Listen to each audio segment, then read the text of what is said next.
Capítulo 19. E sucedeu que, enquanto Apolo estava em Corinto, Paulo, tendo passado por todas as regiões superiores, chegou a Éfeso, e achando ali alguns discípulos, disse-lhes: Recebestes vós já o Espírito Santo quando crestes? E eles disseram-lhe: Nós nem ainda ouvimos que haja Espírito Santo. Perguntou-lhes então: Em que sois batizados então? E eles disseram: O batismo de João. Mas Paulo disse: Certamente João batizou com o batismo do arrependimento, dizendo ao povo que cresce no que após ele havia de vir, isto é, em Jesus Cristo. E os que ouviram foram batizados em nome do Senhor Jesus. E, impondo-lhes Paulo as mãos, veio sobre eles o Espírito Santo, e falavam línguas e profetizavam. E estes eram, ao todo, uns 12 varões. E, entrando na sinagoga, falou ousadamente e por espaço de 3 meses, disputando e persuadindo-os acerca do reino de Deus. Mas, como alguns deles se endurecessem e não obedecessem, falando mal do caminho perante a multidão, retirou-se deles e separou os discípulos, disputando todos os dias na escola de um certo tirano.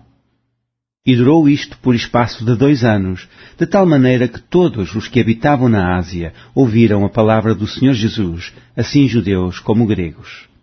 E Deus, pelas mãos de Paulo, fazia maravilhas extraordinárias, de sorte que até os lenços e aventais se levavam do seu corpo aos enfermos, e as enfermidades fugiam deles, e os espíritos malignos saíam. E alguns dos exorcistas judeus ambulantes tentavam invocar o nome do Senhor Jesus sobre os que tinham espíritos malignos, dizendo: Enconjuro-vos por Jesus, a quem Paulo prega. E os que faziam isto eram 7 filhos de Seva, judeu, principal dos sacerdotes. Respondendo, porém, o espírito maligno disse: Conheço a Jesus, e bem sei quem é Paulo, mas vós quem sois?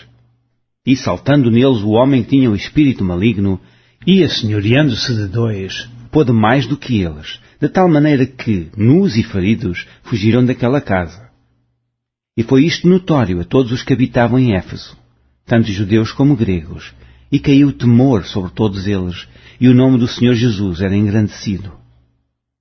E muitos dos que tinham crido vinham, confessando e publicando os seus feitos. Também muitos dos que seguiam artes mágicas trouxeram os seus livros e os queimavam na presença de todos, e, feita a conta do seu preço, acharam que montava a 50.000 peças de prata.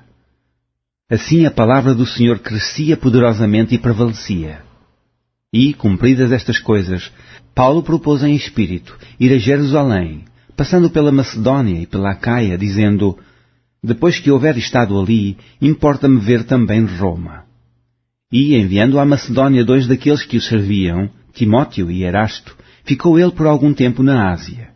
E naquele mesmo tempo houve um não pequeno alvoroço acerca do caminho, porque um certo ourives da prata, por nome Demétrio, que fazia de prata nichos de Diana, dava não pouco lucro aos artífices, aos quais, havendo-os ajuntado com os oficiais de obras semelhantes, disse: Varões, vós bem sabeis que deste ofício temos a nossa prosperidade.